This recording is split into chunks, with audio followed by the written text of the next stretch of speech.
Immortal and Martial Dual Cultivation, episode 194. Untuk melihat video selengkapnya, sahabat bisa kunjungi playlist yang telah Sabta Novel sediakan. Yuk mari, kita berimajinasi bersama dan masuk ke alur ceritanya.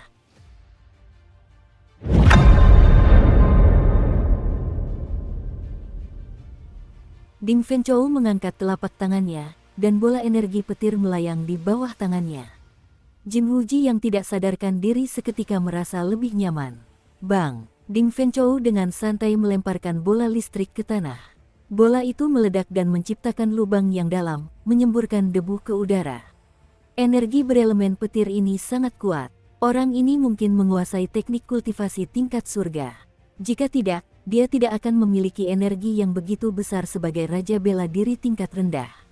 Ding Fenchou sedikit mengerutkan kening dan bergumam pada dirinya sendiri, ini hanyalah sisa energi. Jika ini adalah kekuatan penuhnya, pasti akan jauh lebih kuat. Ding Fenchou memiliki wawasan yang luar biasa. Meskipun hanya berupa sisa energi, dia mampu memperkirakan kekuatan Xiao Chen secara kasar. Ding Fenchou, sudah kubilang sejak lama jangan membawa sampah ke sini. Sekarang kau telah mempermalukan dirimu sendiri. Pei Shaoxuan dari Bistaming Abode tertawa sambil berjalan mendekat. Mencari kematian. Ekspresi Ding Fenchou menjadi dingin. Dia menggunakan dua jarinya sebagai pedang dan mengarahkannya ke Pei Shaoxuan. Siu, pedang panjang di pinggang Ding Fenchou berdengung dan dengan cepat keluar dari sarungnya. Di bawah kendali Ding Fenchou, pedang itu terbang menuju Pei Shaoxuan dengan niat pedang yang bergelombang. Wu, wu, suara dengung pedang menggema di udara. Riak-riak seperti air menyebar dari pedang. Ruang tampak kabur. Ekspresi Pei Shaoxuan berubah. Dia tidak menyangka Dong Fenchou akan menyerang. Dia dengan cepat membentuk segel tangan. Tanda-tanda formasi melingkar muncul di belakang Pei Shaoxuan. Seekor kera realistis dengan otot dan kulit seperti logam muncul di hadapannya dan menghalangi serangan tersebut. Bang! Saat kera itu muncul, sebuah lubang besar berdarah terlihat di dadanya. Pedang itu menembus lubang tersebut, dan kera itu mati di tempat. Huci, jelas sekali, Pei Shaoxuan tidak menyangka serangan itu akan menghancurkan kera baja dengan pertahanan yang kuat dalam sekejap. Pei Shaoxuan dengan cepat berusaha menghindar. Namun, pedang itu tetap menebas bahu kanannya dan melukainya. Darah menyembur dari luka tersebut. Tak lama kemudian, seluruh bahu kanannya tertutup cairan merah tua. Pei Shaoxuan, demi kakak senior pertamamu, aku tidak akan membunuhmu sekarang. Hati-hati dengan ucapanmu di masa depan. Bukan giliranmu untuk tidak menghormati orang-orang dari gerbang pedang surgawi. Kakak, Ding Fenchou melambaikan tangannya, dan pedang itu kembali ke sarungnya. Dia mengambil tubuh Jin Wuji dan tidak repot-repot melihat Pei Shaoxuan sebelum pergi. Saat Pei Shaoxuan menatap wajah pihak lain, tatapannya memancarkan kebencian. Kebenciannya terhadap Ding Fenchou telah dimulai sejak lama. Pada pertemuan pertama mereka saling bertarung memperebutkan harta karun alam. Pei Shaoxuan mengalami luka parah, dan Ding Fenchou merebut semua harta karun tersebut. Ia selalu menganggapnya sebagai suatu aib dan penghinaan yang luar biasa. Jika tidak, Pei Shaoxuan tidak akan menyingkirkan Jin Wuji dengan cara yang begitu menyedihkan pada kompetisi pemuda 5 negara sebelumnya. Pei Shaoxuan mengalihkan pandangannya dan menghentikan pendarahan di bahunya. Dia berlutut dan menunjuk ke arah kera baja yang berdarah dan tergeletak di genangan darah dengan jari yang mengenakan cincin merah tua. Cincin itu berkilat merah dan menyedot mayat serta darah stil ape. Kakak, cincin itu mengeluarkan suara yang mengerikan dan tampak sangat aneh.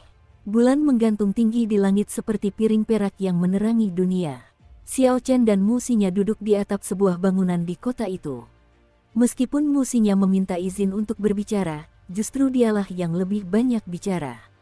Xiao Chen, kurang lebih, memahami apa yang terjadi setelah musinya meninggalkan paviliun pedang surgawi.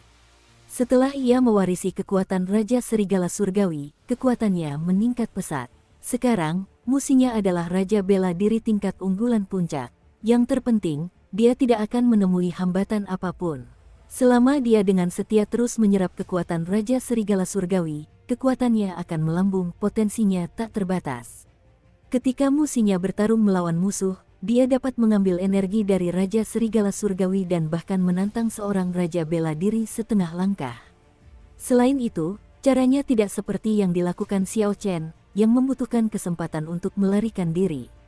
Berkat musinya, ras Serigala Surgawi, yang berada dalam posisi genting, telah memperoleh sejumlah besar sumber daya dari Istana Iblis Seribu, dan kekuatan keseluruhan klannya pun meningkat.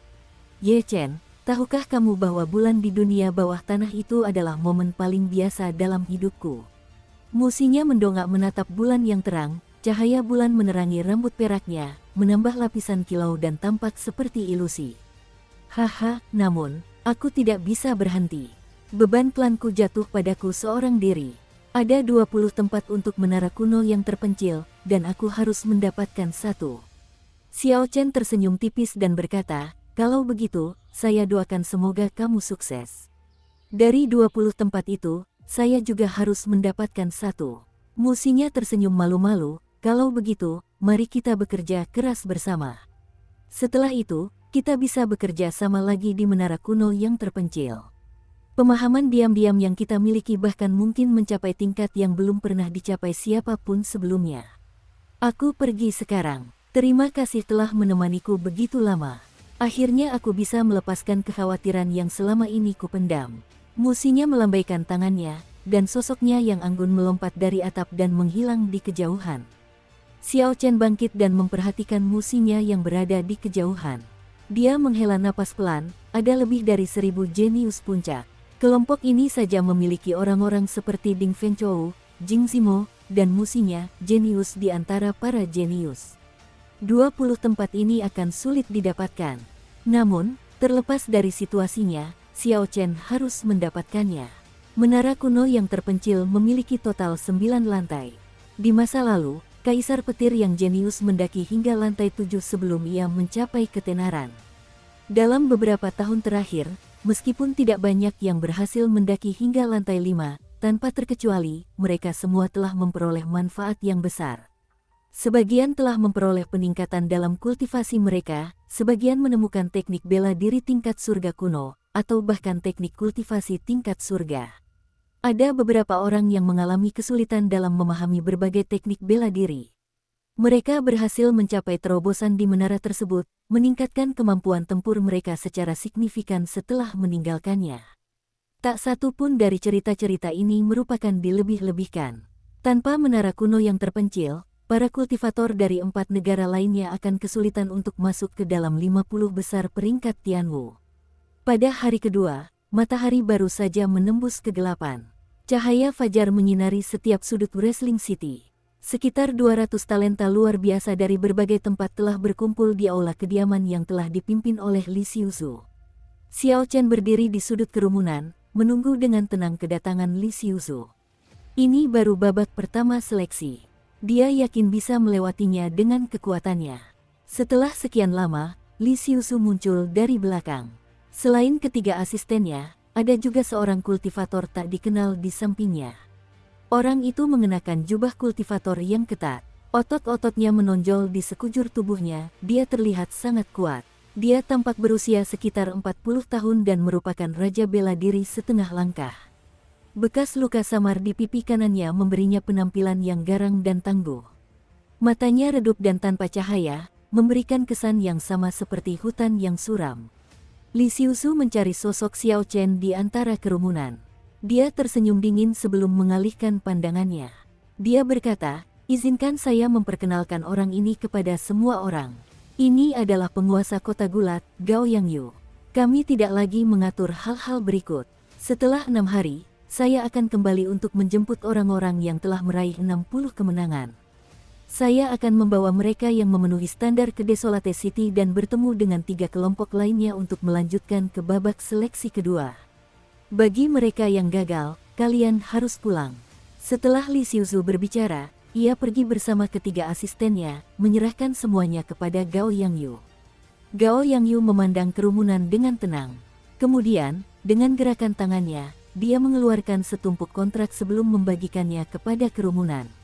Xiao Chen mengambil kontrak itu dan memeriksanya. Itu adalah kontrak hidup dan mati. Isi utamanya adalah, saya berpartisipasi dalam ring gulat peringkat A dengan sukarela, dan hidup atau mati saya tidak terkait dengan kota gulat. Izinkan saya mengatakan ini terlebih dahulu, Wrestling City tidak terhubung dengan Heavenly Extermination Union. Mereka tidak memiliki wewenang apapun atas kami. Sebenarnya, kabar tentang kalian yang mengikuti babak seleksi pertama di arena gulat peringkat A baru sampai kepadaku seminggu yang lalu. Aku tidak akan memberikan hak istimewa kepada kalian. Kalian semua sama seperti kultivator lain di arena gulat peringkat A. Hidup dan mati ada di tangan kalian sendiri. Jika kalian ingin berpartisipasi dalam arena gulat, kalian harus menandatangani kontrak ini. Pernyataan Gao Yangyu terdengar tenang dan tegas. Li Xiusu telah menjelaskan sebagian besar hal ini kepada hadirin. Semua talenta luar biasa yang hadir memiliki ekspresi tenang. Mereka menandatangani kontrak tanpa ragu-ragu. Mungkin saja orang-orang akan tewas di ring gulat peringkat A. Namun, semua orang di sini adalah talenta luar biasa di wilayah mereka. Mereka semua sangat kuat, tidak ada yang percaya bahwa mereka benar-benar akan mati. Setelah menandatangani kontrak hidup dan mati, Xiao Chen bergabung di belakang antrean dan menjadi orang terakhir yang menyerahkan kontraknya. Gao Yangyu melihat nama yang tertera di kontrak hidup dan mati itu dan tanpa sadar melirik Xiao Chen. Aura pembunuh yang sulit dilacak terpancar dari matanya. Xiao Chen merasakan ki pembunuh ini. Ekspresinya tidak berubah saat dia perlahan bergerak ke belakang. Dukung terus channel YouTube Sabta Novel. Xiao Chen tidak memiliki dendam terhadap Gao Yangyu. Secara logis, seharusnya dia tidak memiliki niat membunuh terhadap Xiao Chen. Satu-satunya penjelasan adalah bahwa Li Xiusu telah memberinya beberapa instruksi. Orang tua ini sepertinya benar-benar punya masalah denganku, pikir Xiao Chen dalam hati. Aku sudah pernah mengalami ini sebelumnya dan akan tetap waspada. Setelah Gao Yangyu mengumpulkan semua kontrak, dia tersenyum tipis, bagus sekali. Tidak ada yang mundur. Kalau begitu, saya doakan semoga kalian semua beruntung. Gao Yangyu mengaktifkan cincin di tangan kanannya dan ruang berfluktuasi dengan hebat. Sebuah pintu cahaya muncul di aula. Ayo. Gao Yangyu memimpin dan melangkah melewati ambang pintu yang bercahaya. Tak seorang pun di sini adalah kultivator biasa, dan mereka tahu bahwa ini adalah gerbang transportasi yang jarang terlihat. Tidak ada yang perlu diributkan. Mereka semua mengikuti Gao Yangyu, satu demi satu. Xiao Chen tetap menjadi orang terakhir yang melewati ambang pintu. Saat ia melangkah melewati pintu cahaya, ia merasakan kekuatan misterius menariknya ke depan. Semua sensasi lenyap. Sejenak terasa seolah keabadian telah berlalu sebelum Xiao Chen kembali mengendalikan gerakannya. Mengaum, mengaum, mengaum. Tepat ketika Xiao Chen kembali berdiri tegak, raungan yang mengguncang bumi menggema di telinganya. Xiao Chen mendongak dan menyadari bahwa dia dan yang lainnya telah berada di dalam arena gulat yang sangat luas. Arena gulat berbentuk lingkaran itu tampaknya berukuran setidaknya 10.000 meter persegi. Tribun penonton mengelilingi ring gulat. Ada beberapa puluh ribu kursi yang terisi penuh. Suasananya tampak sangat meriah. Gao Yangyu mengumpulkan massa dan menunjuk ke suatu arah. Nanti, akan ada 1000 binatang iblis yang keluar dari kandang itu. Ada total 200 medali besi di tubuh binatang-binatang itu. Kalian harus membunuh binatang iblis dan mendapatkan medali besi sebelum memenuhi syarat untuk bertanding di ring gulat peringkat A. Kerumunan itu menoleh ke arah yang ditunjuk Gao Yangyu. Mereka hanya melihat ruang gelap di balik penghalang logam. Di dalam kegelapan itu terdapat mata merah menyala yang tak terhitung jumlahnya. Aura yang kuat merembes dari ruang gelap, dan raungan buas bergema di seluruh arena, membuat siapapun gemetar ketakutan. Sialan, mereka semua adalah binatang iblis tingkat 7. Ketika seseorang merasakan barisan binatang iblis, ekspresi mereka berubah. Mereka tampak sangat ketakutan. Gao Yangyu tersenyum tipis dan berkata, benar, mereka semua adalah binatang iblis tingkat 7. Terlebih lagi, mereka adalah binatang iblis tingkat 7 yang sangat lapar. Binatang iblis tingkat 7 tidak terlalu menakutkan. Semua orang di sini dapat menghadapinya dengan mudah. Namun, bahkan jika mereka membagi 1000 binatang iblis tingkat 7 secara merata di antara mereka, setiap kultivator harus melawan 4 binatang iblis tingkat 7. Terlebih lagi, merebut medali besi juga akan menjadi pengalih perhatian. Bahayanya luar biasa. Ekspresi Xia Xian berubah serius. Dia berbisik kepada Xiao Rou, jangan berpisah, tetaplah dekat denganku. Meskipun Xiao Rou kuat, dia tidak memiliki pengalaman. Kali ini, saat dia berpartisipasi dalam seleksi, Paviliun Seribu Pedang memiliki niat lain untuknya. Mereka ingin menggunakan ini sebagai pelatihan pengalaman. Pada saat yang sama, mereka ingin melihat apakah dia cukup beruntung untuk mendapatkan tempat di menara kuno yang terpencil. Namun, tak seorang pun menyangka akan ada begitu banyak bahaya di awal proses seleksi. Orang-orang lain yang hadir mulai mencari pasangan. Dalam keadaan seperti itu, sendirian sangat berisiko. Jiang Zimo dan musinya menyampaikan undangan kepada Xiao Chen, tetapi dia menggelengkan kepalanya sebagai tanda penolakan. Xiao Chen tahu bahwa pihak lain memiliki niat baik. Namun, dia memiliki keunggulan dalam hal kecepatan dan tidak takut dengan situasi seperti itu. Tidak perlu berhutang budi lagi kepada Jiang Zimo atas hal ini. Gao Yangyu sangat senang dengan suasana tersebut.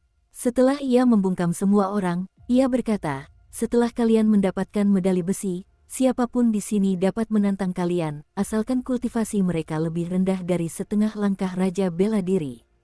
Kalian harus mengalahkan mereka dan meraih 60 kemenangan."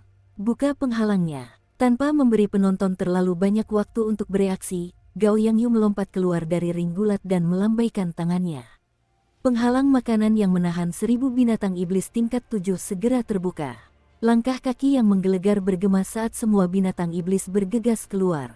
Para binatang iblis itu mengeluarkan air liur sambil mata mereka berkilauan merah menyala, lalu mereka menerjang kerumunan.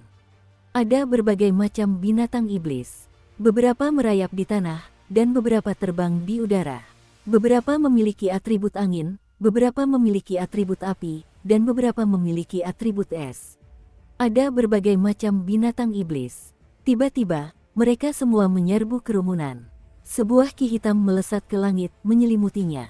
Aura mereka menakutkan. Kerumunan itu sama sekali tidak ragu-ragu. Mereka segera mundur. Pada titik ini, tidak ada yang berani menguji kekuatan gerombolan binatang iblis tersebut. Ketika binatang iblis yang sangat lapar itu mencium aroma manusia, mereka menjadi semakin ganas. Tidak akan ada yang cukup bodoh untuk menguji mereka sekarang. Mundur. Semua orang menjalankan teknik pergerakan mereka dan bergerak cepat ke belakang, berpencar. Boom, boom, boom. Namun, jumlah binatang iblis terlalu banyak. Arena gulat hanya cukup untuk menampung binatang iblis tanpa memberi mereka terlalu banyak ruang. Tak lama kemudian, para kultivator dan binatang iblis mulai bertarung. 4 binatang buas mengelilingi Xiao Chen. Ada seekor ular logam merah sepanjang beberapa meter setebal kaki gajah dengan sisik logam, 2 serigala api yang diselimuti ki hitam dan berjalan dengan kaki belakangnya, dan seekor lembu petir yang sangat ganas. Huci, ular logam merah bergerak sangat cepat, mengambil inisiatif untuk menyerang. Ia membuka rahangnya yang besar dan melesat ke arah Xiao Chen, mencoba menelannya hidup-hidup. Siu, Xiao Chen mendorong tubuhnya dari tanah dan mengaktifkan sepatu api darah. Kecepatannya langsung mencapai Mach 3,5 saat ia bergerak dalam busur. Sosok Xiao Chen melesat, dan dia mendarat di kepala ular logam merah, menghentakkan kakinya dengan keras saat melakukannya. Sial, sial. Ketika kekuatan dahsyat itu menghantam kepala ular logam merah, terdengar bunyi dentingan logam yang keras. Dia telah menendang bagian atas tubuhnya ke tanah. Gemuruh, sebuah lubang dalam muncul di tanah. Retakan menjalar dari lubang itu ke sekitarnya. Xiao Chen melayang di udara. Telapak kakinya terasa agak mati rasa. Dia merasakan bahwa ular logam merah itu tidak menerima kerusakan fatal. Ular logam merah tingkat 7 ini memiliki spesialisasi dalam pertahanan. Sisiknya sekeras besi beku tingkat unggul. Senjata tidak dapat menembusnya, dan sulit untuk dihadapi. Seberkas kilat ungu melesat ke arah Xiao Chen. Banteng petir juga menyerang. 2 serigala api, diselimuti api hitam, bergegas mendekat bersamaan dengan kilat tersebut. Xiao Chen tersenyum tipis dan menarik telapak tangannya ke dalam. Petir ungu itu berubah menjadi pusaran air yang berputar di telapak tangannya, lalu menjadi bola api ungu. Tanpa perlindungan negara, Xiao Chen dapat mengumpulkan energi berelemen petir sebanyak yang dia inginkan. Xiao Chen melompat ke udara, bergerak mundur alih-alih maju. Kemudian, dia meninju kedua serigala api itu. Api ungu di tangannya perlahan menyebar dan menyelimuti kedua serigala api tersebut. Binatang iblis itu sangat cerdas. Kedua serigala api itu telah merencanakan untuk memanfaatkan momen ketika Xiao Chen memblokir petir, lalu menyerang. Sayangnya, Xiao Chen tidak takut pada petir itu. Dia menangkisnya dengan gerakan telapak tangan. Serangan yang telah dipersiapkan oleh kedua binatang iblis itu akan selamanya tetap pada tahap ini. Ledakan, kobaran api ungu dan hitam berbenturan tanpa henti dengan para serigala api. Mereka meledak dengan panas yang sangat hebat, dan para serigala api terlempar ke tanah. Setelah berguling-guling di tanah beberapa saat, para serigala api merangkak berdiri dengan susah payah. Bulu mereka hangus terbakar, mengeluarkan asap hitam. Mengaum, mengaum. Ketika banteng petir melihat bahwa petir yang sangat dibanggakannya tidak melukai Xiao Chen, ia dengan marah menerjang maju dengan tubuhnya yang kolosal. Tubuh binatang iblis, pada umumnya, lebih kuat daripada tubuh para kultivator. Ketika bertarung menggunakan tubuh fisik mereka, manusia biasanya mengalami kerugian. Ini adalah jurus yang sering digunakan oleh banyak binatang iblis. Jika digunakan dengan baik, mereka bahkan bisa menyebabkan luka dalam pada kultivator. Sayangnya, banteng petir berhadapan dengan Xiao Chen. Dia mengepalkan tinjunya, dan bayangan harimau dan naga berputar di sekitar lengannya, meraung dengan ganas. Harimau berjongkok, naga tersembunyi. Teriak Xiao Chen sambil menyilangkan tangannya, menerima serangan gila banteng petir secara langsung. Bang! Suara benturan keras terdengar, tetapi Xiao Chen tidak bergerak. Sapi petir itu terpental kembali dengan kecepatan yang sama seperti saat menabrak Xiao Chen. Naga mendesis, harimau mengaum. Xiao Chen melompat. Saat mendarat di sebelah banteng petir, dia meninju banteng itu dengan kekuatan yang tersimpan dalam jurus harimau jongkok naga tersembunyi. Mengaum, mengaum, mengaum. Saat Xiao Chen meninju, raungan harimau dan naga terdengar. Suaranya memekakkan telinga. Ledakan dahsyat bergema di dalam tubuh banteng petir. Huci, huci. Banteng petir itu meronta-ronta saat seluruh tubuhnya meledak dengan listrik. Cahaya ungu memancar saat percikan listrik tak terbatas melompati tubuhnya. Saat lampu listrik menyala terang, rambut dan pakaian Xiao Chen berkibar. Bahkan tampak seperti ada percikan listrik yang melompat di antara keduanya. Xiao Chen tidak merasa takut. Dia meninju sapi petir dengan tinju kanannya. Saat harimau dan naga itu meraung, dia terus memukulinya.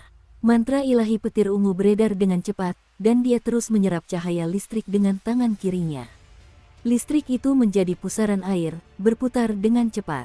Setelah beberapa saat, tinju Xiao Chen telah menghancurkan semua organ dalam sapi petir.